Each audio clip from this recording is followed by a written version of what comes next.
Hey, good morning to everybody. Happy Thursday. It's Daryl here. It's bright and freaking early, man. It's 3 a.m. here in Connecticut on the East Coast. You'll be watching this video at 3 a.m. That's when I'm going to download it. It's actually it's about 3 p.m. here, Wednesday afternoon. I've been wanting to talk about this for some time now, what happened about 24 hours ago. When I first heard about this financial grant funding freeze that Donald Trump, his administration, or Donald Trump himself put into effect. It was Monday, late Monday, and everybody heard about it pretty much Tuesday afternoon is when it hit the news, and it's been on my mind almost constantly, and it's really terrified me, really. And I'll talk about why I felt that way. I waited to make this video because it really not just affects me, but affects a lot of people I know personally. Here's the thing.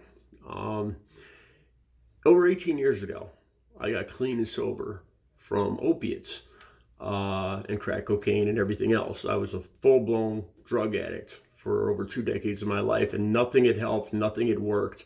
I had been in and out of over 13 rehabs and detoxes over about 3 year period, and I just kept failing. I would use as soon as I left, and I decided to give methadone maintenance one try, and it actually worked.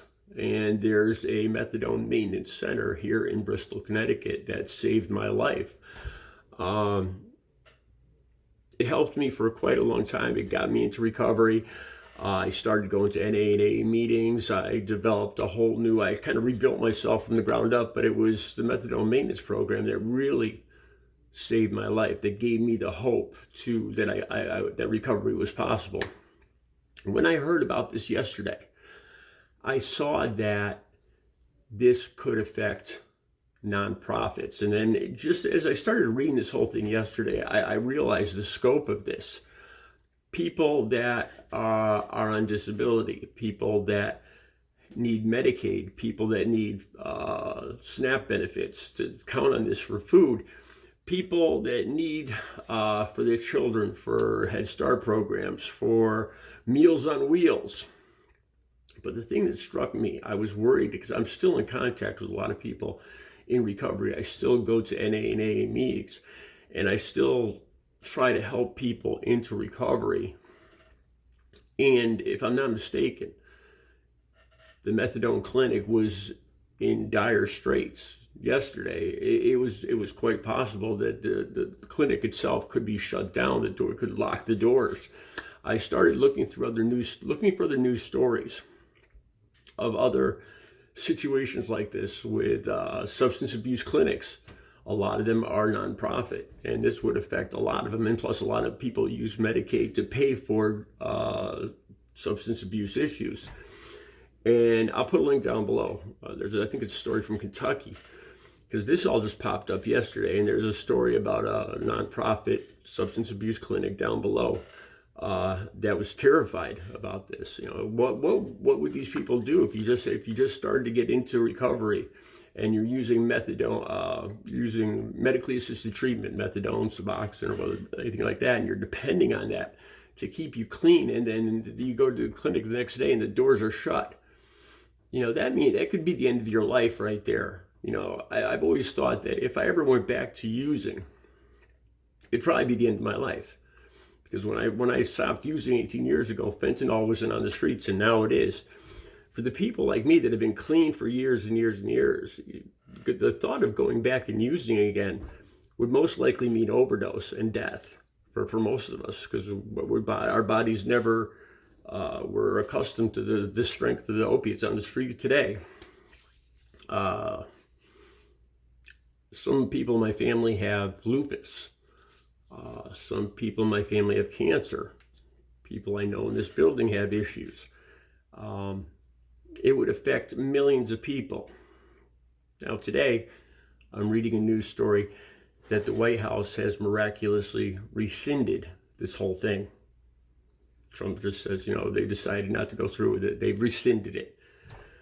And this bothers me almost as much as him starting this whole thing.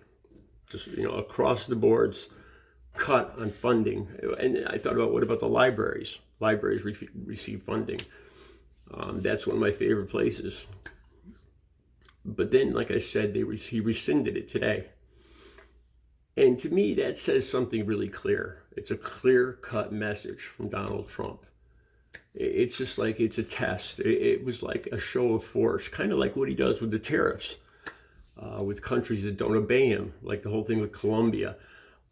Colombia didn't want to accept the refugees that he was deporting out of the country, and he threatened them with tariffs. He's threatened Mexico with tariffs, threatened Canada with tariffs. And to me, this was a threat to the American people. It was a show of his force, a show of his power, basically saying that I control your life. I could dismantle your life. I choose not to this time, but you best obey me. That's clearly what this whole thing said to me yesterday. It's over for now, but it's only been 2 weeks of Donald Trump, and this is worse than I ever imagined.